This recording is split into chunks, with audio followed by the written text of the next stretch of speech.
위기 가운데 복음의 일관성. 오늘 예레미야서는 시대적인 상황이 이제 예레미야 선지자가 곧 멸망하는 유대민족 이스라엘이 이제 멸망당하죠. 바벨론에게 다 불지름을 당하고 성전이 다 파괴되고 예루살렘 성이 다 불태워지고, 그리고 포로로 끌려간 사람이 있고 남은 자들이 있고, 포로로 끌려간 자들의 대표 주자가 다니엘과 세 친구들이죠. 그리고 남은 자들은 칼에 맞아 죽고 불에 타 죽고 기근에 죽고 전염병에 죽고 다 죽었어요. 우리나라 일제 치하에 나라를 잃어버렸을 때 36년 동안 다 뿔뿔이 흩어져서 중국으로, 러시아로, 연해주로, 또 어디 망명해서 일본으로 다 뿔뿔이 흩어져서 징용으로, 징병으로, 정신대로 끌려갔던 것들이 이때하고 너무 똑같은 거죠. 근데 그 위기 상황 속에서도 하나님은 진리의 말씀을 주시고 그 마지막 왕이 시드기야입니다. 우리나라 조선 마지막 왕은 누구예요? 순종이죠. 고종 아들 순종이 마지막 왕으로 대가 없어 그냥 끝났죠. 이씨 왕조는 끝난 거예요.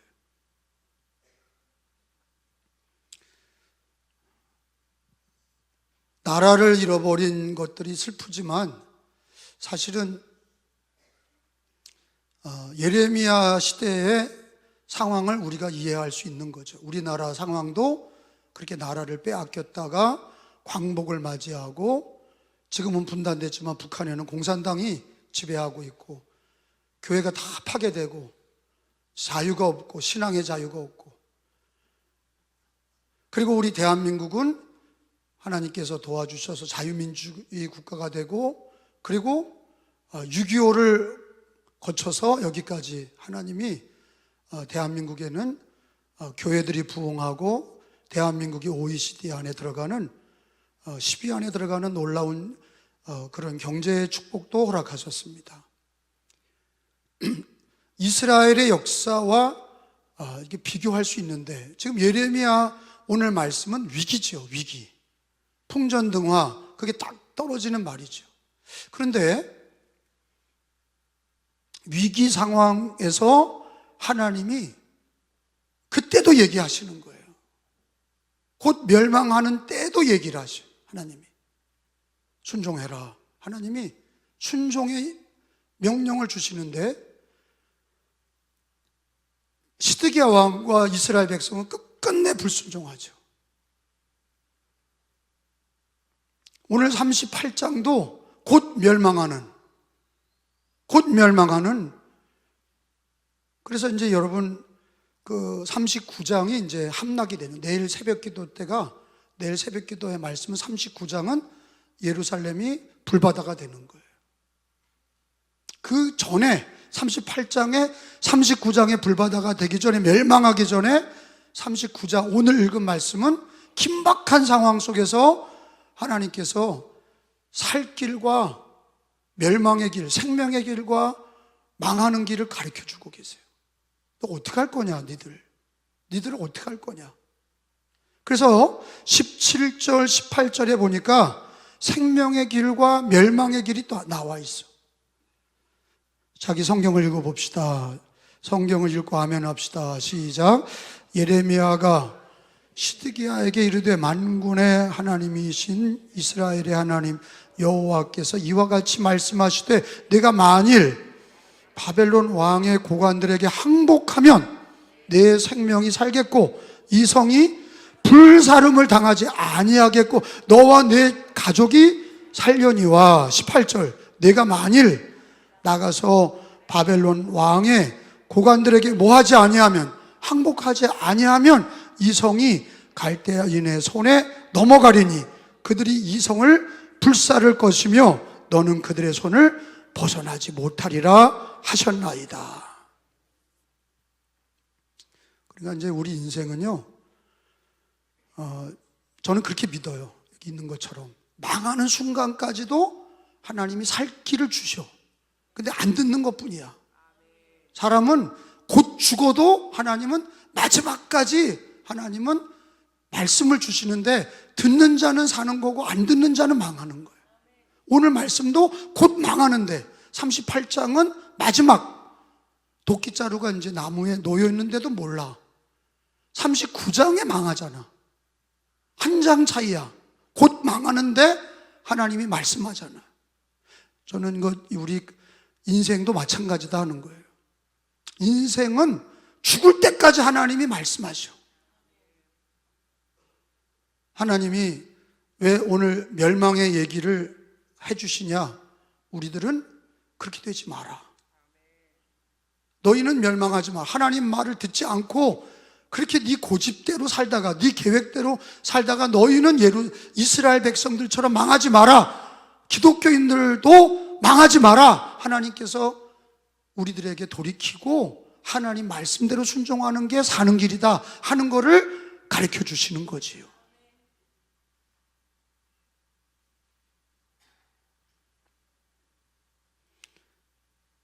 근데 하나님의 말씀은 뭡니까? 항복하라는 거야. 항복하라는 거예요. 바벨론에게 항복하라는 거예요. 그러니까 애국주의자들은 무슨 소리냐? 싸워야지. 그렇게 불순종이 되는 거야. 하나님은 항복하라는 거야. 너희들이 우상 숭배하고 계명도 지키지 않고 죄만 짓고, 그래서 하나님이 정하셨어. 뭘? 너희들은 포로로 끌려간다. 나라가 망하고 끌려간다. 사는 길이 뭐냐? 포로로 끌려가서 하나님이 그 땅에서 집도 짓고, 지난주에 배웠잖아요. 집도 짓고 아기도 낳고 네 자식들이 자라나서 70년 동안 또 결혼해서 애를 낳고 그렇게 살다가 하나님이 포로에서 돌아오는 날까지 70년 동안 하나님께 순종하고 포로로 끌려가. 그러면 망하지 않아. 근데 나라를 지키겠다고 끝까지 불순종하고 그러면 니들 다 죽어. 다 죽어. 불사름을 당하고 전염병이 돌고 칼에 맞아 죽지 않으면 기근에 죽고 전염병에 다 죽을 거다.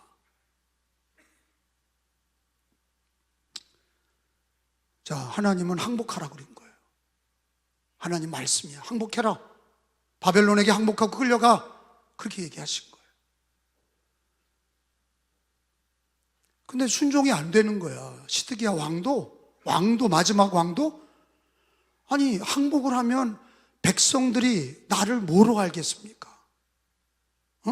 국민들이 나를 얼마나 조롱하겠습니까? 항복한 왕, 패배한 왕, 조롱과 멸시. 그러니까 왕은 하나님 말씀을 따르자니 백성이 무섭고, 백성을 따르자니 하나님께 불순종하고 망할 것 같고, 이리도 못하고 저리도 못하고 갈등 가운데 망하게 된 거예요. 사람은요, 다 자기 처지가 있습니다. 다 자기 상황이 있어요. 하나님 앞에 불순종하는 상황이 다 있습니다. 이래서 못하고 저래서 못하고 그런 경우가 많습니다. 근데 하나님의 말씀의 순종의 결과는 분명하죠. 하나님께서 너는 이 성이 불사름을 당하지 않겠고 내 생명이 살 것이고, 항복하면 하나님 말씀이야. 말씀을 따라가면, 그러면 이 성은 불지름을 당하지 않고 네 가족도 살 거고, 사는 길, 하나님 말씀을 따르는 게 사는 길이다. 그렇게 말씀하셨어. 결과를 얘기하셨어. 그런데 항복하지 않고 끝끝내 나라를 지키겠다고 싸우면 다 죽는다. 니네 다 죽을 거다. 왜? 니들의 죄의 결과야. 죄 때문에 이렇게 됐는데 그것도 받아들이지 않는다면 니들은 다 죽는 거야. 불사름을 당하고 죽임을 당하고 칼에 죽고 기근에 죽고 전염병에 죽고 다 불지름 당하고 죽을 거다. 그러니까 시드기야 왕이 또 꾀를 피우죠. 애굽을, 밑에 있는 남쪽 애굽 이집트를 끌어들이죠. 그러면 살까 하고, 옛날에 우리도 망할 때 보면, 조선이 망할 때 보면 일본한테 안 먹히려고 청나라를 끌어들였다가 청일전쟁이 일어나서 청나라가 망하고, 러시아를 끌었다가 러일 전쟁에서 러시아가 망하고 일본이 우리나라 먹은 거죠. 우리나라에서 전쟁이 난 거예요. 청일 전쟁, 러일 전쟁. 우리나라하고 싸운 적은 없어. 우리나라가 싸운 적이 없어. 우리나라 땅에서 그냥 청일 전쟁, 러일 전쟁 여기서 싸운 거예요. 그리고 다 일본한테 져서 다 뺏겼죠. 애굽을 끌어들이니까 누가 더 화딱지가 나요? 바벨론이지. 그러니까 인간의 계획이라는 게 항상 이게 연약하고 어리석고 미련한 거야. 애굽을 끌어들이면 바벨론이 도망갈 줄 알았어. 근데 더 악이 받쳐가지고 와가지고 불질러 버렸어. 다 죽여버렸어. 하나님 말을 안 듣고 항복하라고 그러면 항복해서 다음을 기대를 해야 되는데 애굽을 끌어들였어. 애굽이 도와주러 왔어요? 못 왔어. 오는 척하다가 도망갔어. 그러니까 바벨론 제국이 어디까지 다 먹었어요? 애굽까지 다 먹었지요. 망할 나라를 의지했던 거야. 이스라엘이 지들이 망하지 않으려고 애굽을 의지했다가 싹 다 망했어. 하나님 말을 듣지 않고 우리도 어렵고 위기가 처해지면요, 돈의 위기가 오면 돈 벌러 가고, 건강의 위기가 오면 병원만 다니고 그냥 건강제일주의가 되고, 예배는 안 나오고 맨날 등산 가고 맨날 여행 다니고, 자기 가족에 문제가 터지면 그 문제를 땜질하려고 막 이리 뛰고 저리 뛰고 그래. 해결이 됩니까? 이 문제 터지면 이 문제가 또 터지고, 여기가 해결되면 저기가 또 터지고, 인생이 그렇게 땜빵하다가 끝나. 하나님 말을 듣지 않아. 나는 역사의 주관자가 하나님이심을 믿어. 개인의 인생의 생사화복의 주관자도 하나님이심을 믿어. 그러면 하나님 중심으로 나가야지. 말씀 중심으로 나가야지. 왜 딴짓을 하냐고. 불안하니까 그러는 거예요. 불안하니까. 두렵고 불안하고. 그러니까 자꾸 인간적인 생각이 나는 거야. 돈이 없어? 빚졌어? 그럼 돈 벌러 다녀. 근데 여러분, 성경에 얘기해서 아무리 농사꾼이 농사를 열심히 져도 하나님이 적당한 해를 주지 않고 비를 주지 않으면 그 농사꾼의 수고가 헛되도다. 동의하세요? 인간이 날고 뛴다고 되는 게 아니야.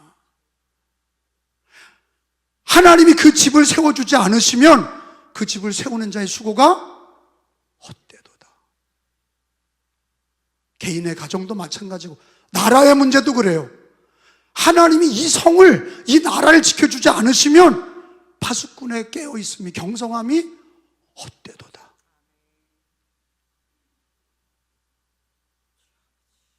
우리는 문제만 봅니다. 위기만 봅니다. 어려움만 얘기해요. 하나님을 보지 않아. 하나님의 말씀을 듣지 않아. 절대적인 하나님 말씀을 듣지 않아. 주님을 바라보지 않아.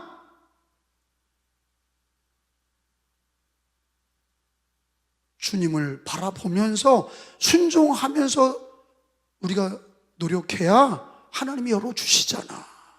하나님께 순종해야 살 길이 열잖아.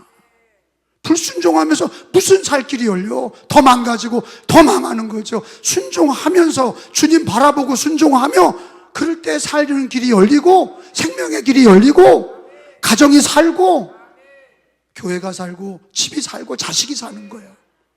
아유, 우리 엄마 아빠는 직분자야. 근데 돈이 없다고 맨날 교회는 안 가고 기도는 안 하고 돈 벌러 다녀. 애들이 그걸 보면서 기도하겠다. 그거 보면서 애들이 좋은 교육을 받겠다. 거기서 그 자식이 신앙인이 나오겠어요? 안 나오지. 우리 엄마 아빠는 직분자인데 맨날 건강만 하고 하나님 앞에 생사화복의 주관자, 역사의 주관자 하나님을 인정하지는 않고 순종하지는 않고 맨날 힐링한다고 여행 다니고 뭐 산으로 돌아다니고 좋은 약 먹는다고 돌아다니고 그런다고 사는 길이 됩니까? 안 돼. 사는 길이 아니야. 제일 우선주의로 하나님을 바라보고 주님 말씀 순종하며 그게 사는 길이라는 걸 믿으셔야 돼. 확신합니다. 오늘 시드기야 왕의 고민이 우리들의 고민이야. 하나님 말씀을 따르자니, 항복을 하자니 백성들이 두려운 거야. 돌로 나를 쳐 죽일까? 그러니까 돌로 쳐 나를 잡아갈 거 아닙니까? 백성들이 데모가 날 거 아닙니까? 왜 항복할 겁니까? 그랬더니 예레미야가 백성들이 데모 안 해. 걱정하지 마. 순종해. 항복해. 하나님 말씀 들어. 그러는 거 아니에요? 거기 19절에 시드기야 왕은 뭐가 무서운 거예요? 백성이 무서운 거야. 시드기야 왕이, 시작. 왕이 예레미야에게 이르되 나는 갈대인에게 항복한 유대인들이 두려워하노라. 염려하건대 갈대인이 나를 그들의 손에 넘기면 그들이 나를 조롱할까 하노라 하는지라. 20절에 예레미야가 이르되 그 무리가 왕을 그들에게 넘기지 아니하리니 원하옵나니 내가 왕에게 아뢰바 여호와의 목소리에 순종하소서. 그리하면 왕이 복을 받아 생명을 보존하시리이다. 아멘. 위기 상황에서 우리는요, 위기 상황 속에서 좀 일관성을 가져야 돼. 일관성이라는 게 뭐예요? 하나님 말씀을 듣고 우리 예수 그리스도가 걸어간 길, 우리 믿음의 조상들이 걸어간 길, 나만 지금 인생 한평생 살면서 위기가 아니야. 우리 이 땅 위에 걸어갔던 많은 믿음의 조상들이, 성경에 나오는 조상들이 위기를 만나고 어려울 때 다 생명의 길, 예수 그리스도가 걸어간 길, 하나님 앞에 순종하는 길, 주만 바라보며 나가는 길을 걸어갔던 거예요. 할렐루야.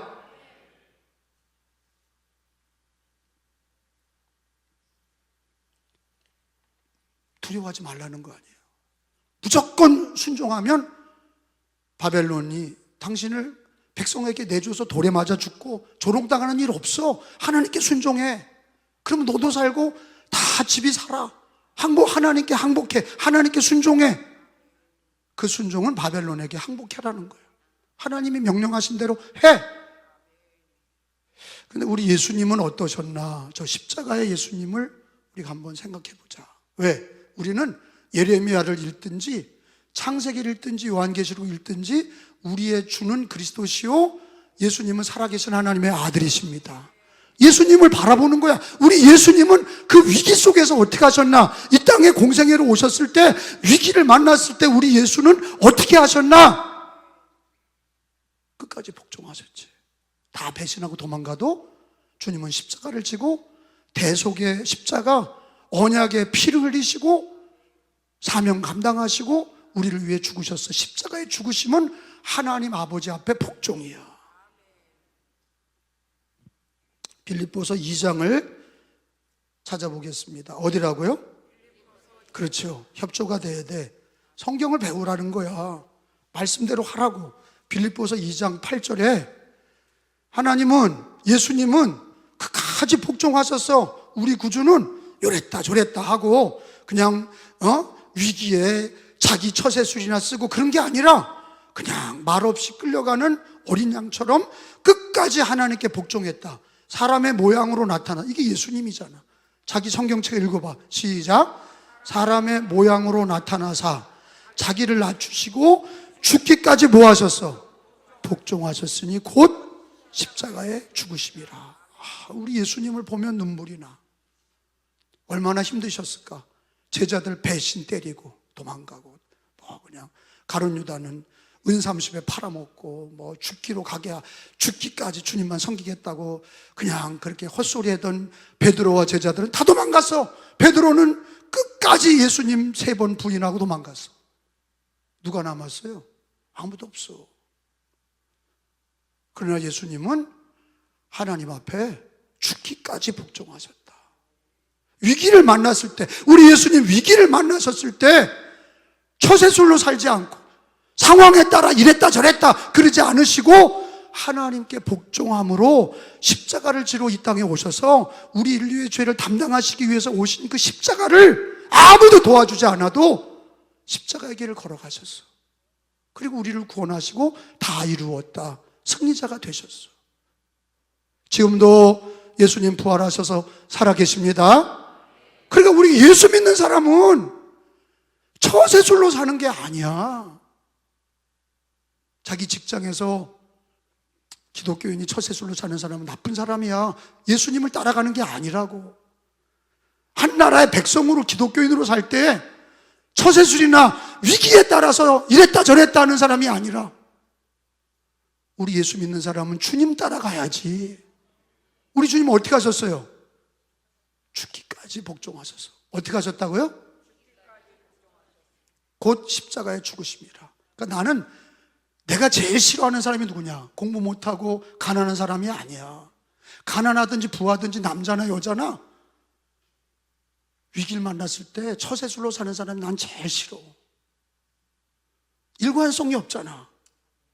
그 사람은 그 자식한테도 그 신앙은 인정 못 받아. 우리 교회 공동체에서도 이랬다 저랬다 하는 사람은 누가 인정을 합니까?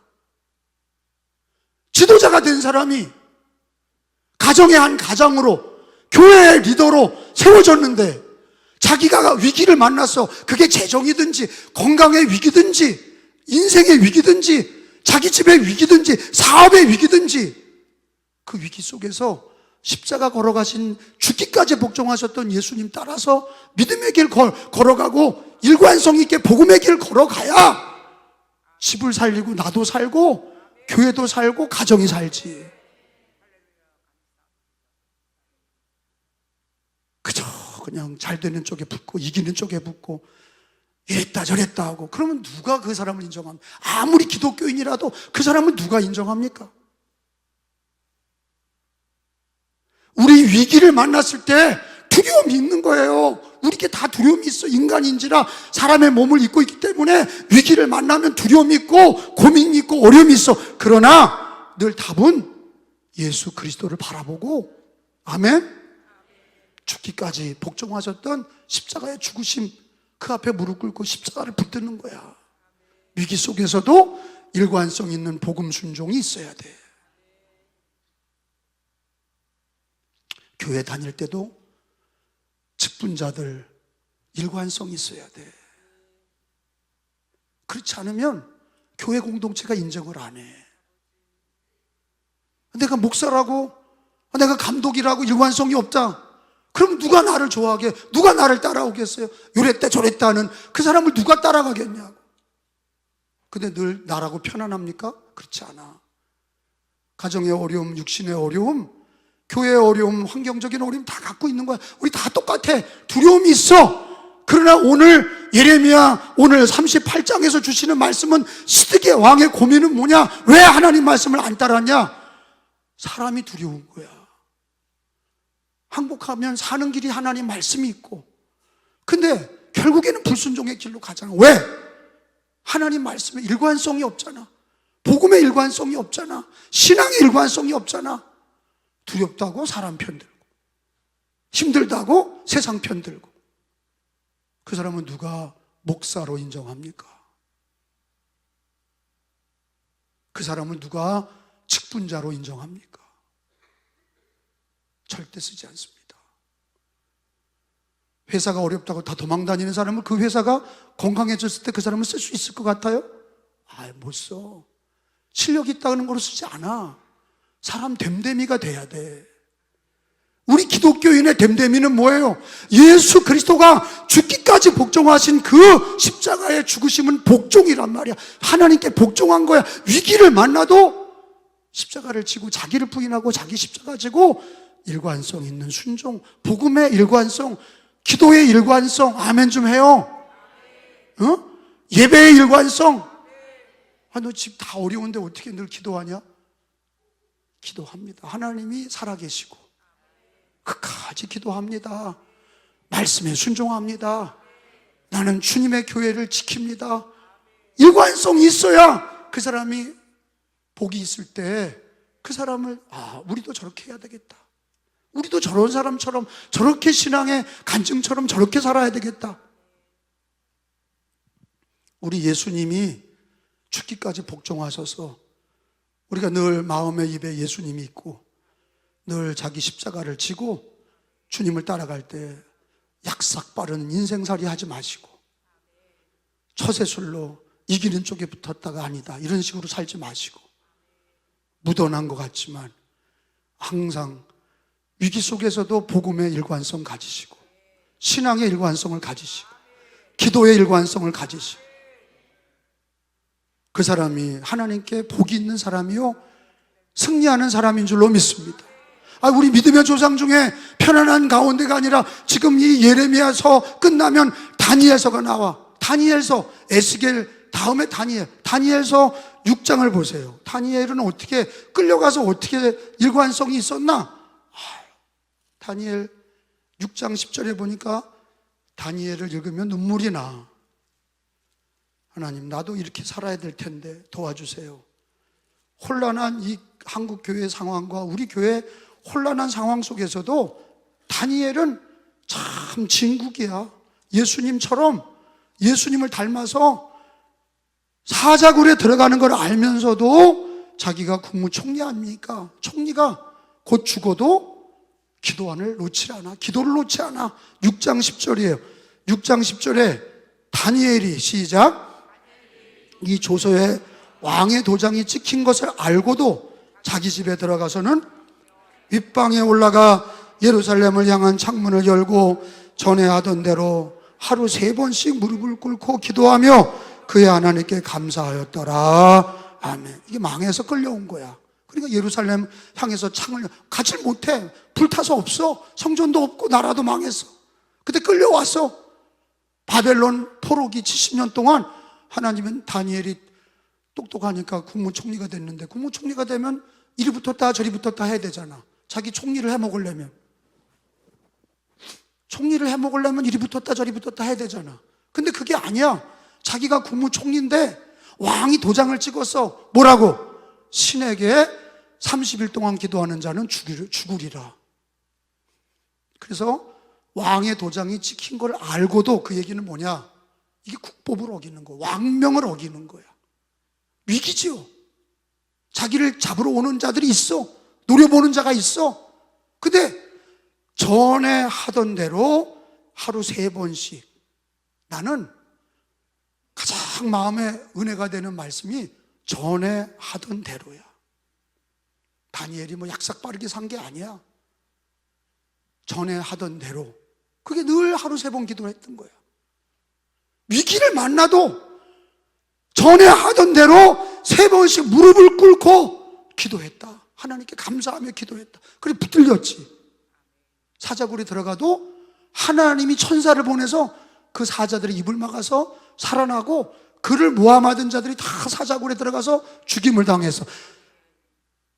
위기를 만나도 예수 믿는 사람들은 일관성 있는 기도가 있어야 돼. 한번 따라서 합시다. 전에 하던 대로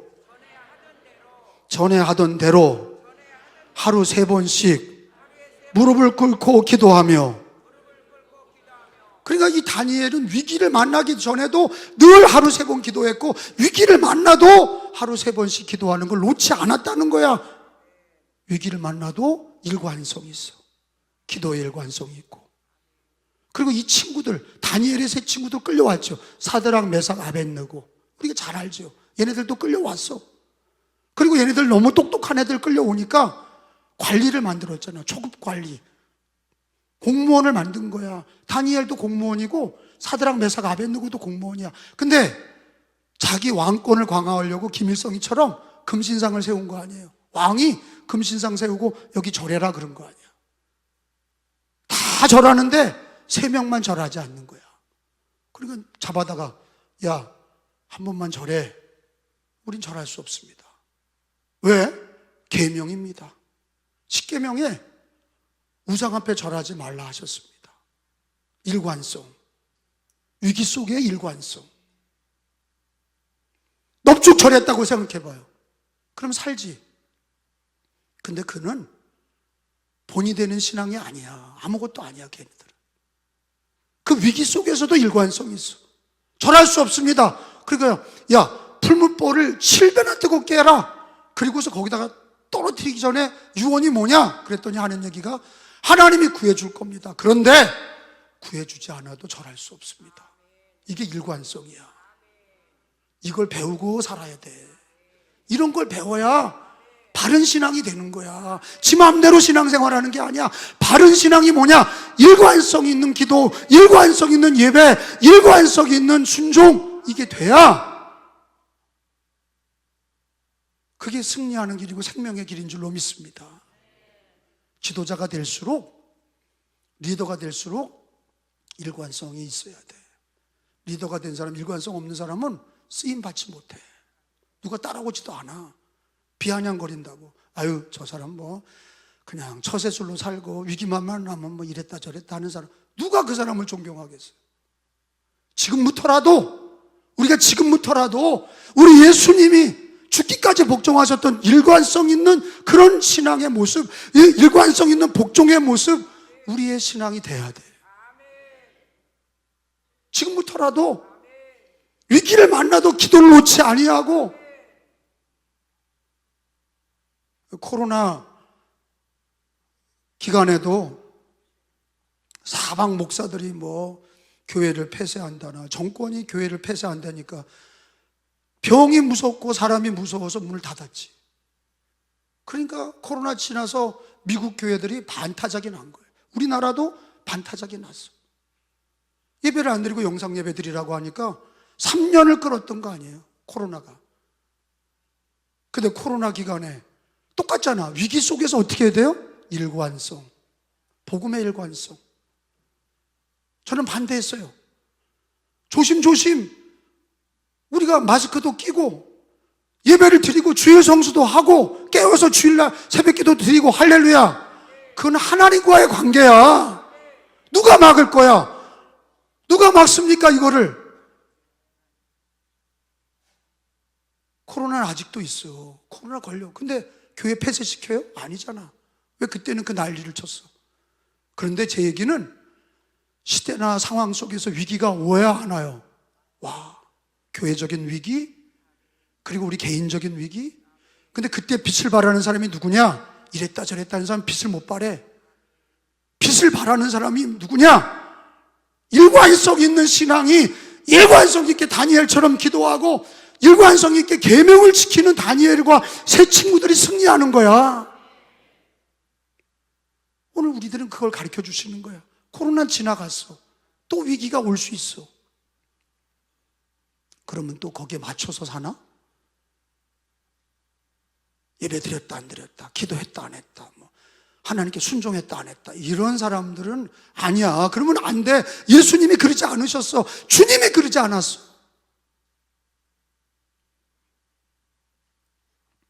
우리 예수님은 우리를 구원하실 때도 우리를 구원하신 게 예수 믿고 영접한 게 바뀌어요? 이 사람, 야, 오늘 기분 나쁘니까 너희들은 지옥 가. 그러세요? 아니야. 우리 예수님은 우리를 구원하신 거 영원히 변치 않아. 우리가 쓰러져도, 우리가 좀 잘못해도 주님은 변치 않아. 그게 어디 나와? 요한복음 10장에 나와. 근데 우리는 그 앞에서 그러니까 나도 처세술로 산다 그러면 안 돼. 주님은 변치 않고 나는 변하고 맨날 이랬다 저랬다 하고 그러면 안 돼. 요한복음 10장 27절에 28절에 우리 예수님 하신 얘기잖아요. 내 양은 내 음성을 들으며 나를 따른다. 시작. 나는 그들을 알고 그들은 나를 따를 것. 28절, 내가 그들에게 영생을 주노니 영원히 멸망하지 아니할 것이요 또 그들을 내 손에서 빼앗을 자가 없느니라. 믿으시면 아멘. 예수님은 우리를 버려 안 버려요? 안 버려. 절대로 안 버려. 그럼 우리가 주님을 닮아야지. 일관성 있어야 되잖아. 세상 따라가고 자기 기분과 이성과 감정에 따라 위기를 만나면 자기 뜻대로 하는 게 아니라 위기를 만나고 어려움 만날 때도 일관성 있는 복음 순종, 일관성 있는 기도 생활, 일관성 있는 예배. 이게 필요하다니까. 주님 오늘 그걸 가르쳐 주시는 거예요. 다니엘처럼, 그 세 친구들처럼.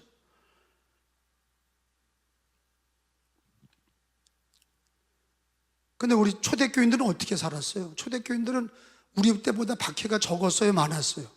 많았어요. 로마의 박해, 유대인의 박해, 얼마나 박해가 많은지 몰라. 가난하고 어렵고 힘든 가운데 신앙생활 하셨어. 그 위기 속에서도 초대교인들은 어떻게 살았나 봐봐. 사도행전 4장에 보시면 초대교회 교인들이 박해 중에 어떻게 살았어요? 일관성이 있어. 기도하는 거, 말씀에 순종하는 거, 복음 전하는 거, 일관성이 있어. 이래서 못하고 저래서 못하고 그런 게 아니야. 4장 29절에, 사도행전 4장 29절에 베드로와 사도들이, 시작, 4장, 죄송해요, 그 몇 장이냐, 5장이야 5장 29절, 5장 29절, 베드로와 사도들이, 시작,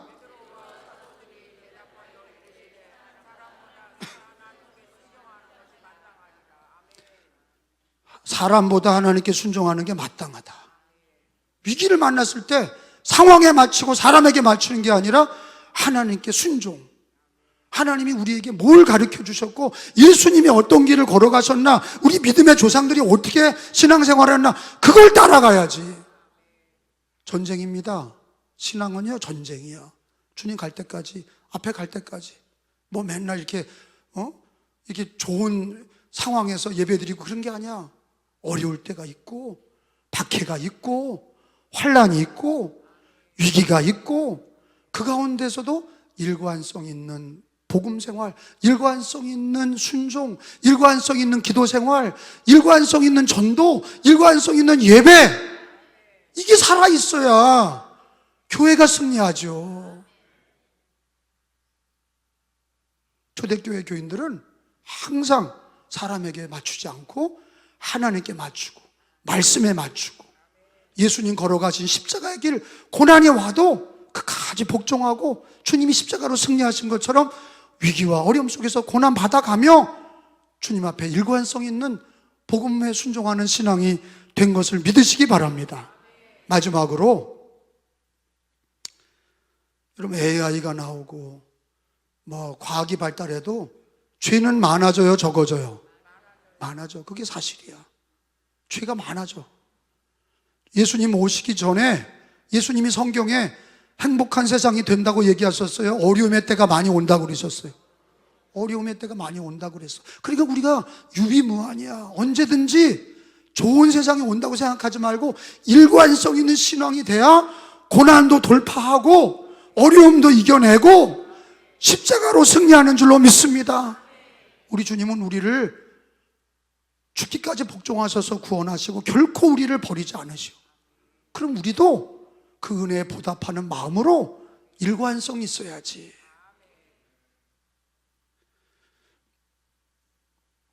그러니까 요한계시록 3장을 마지막 보고 맞춰요. 계시록 3장에, 그러니까 지금 구약에서부터 요한계시록까지 쫙 찾아온 거야. 성경을 이렇게 다 같이 봐야 돼. 예레미야서를 보면서 예수님을 생각하고, 그리고 우리들에게도 초대교회 교인들은 어떻게, 믿음의 조상들은 위기 속에서 어떻게 일관성 있게 신앙생활을 했는지를 보고, 마지막 시대에, 요한계시록은 마지막 시대에 우리가 어떻게 환난과 위기 속에서 신앙생활을 해야 되는지를 가르쳐주고 있어. 3장 10절이에요. 내가 나의 인내의 말씀을 지켜야 돼. 위기 속에서. 시작.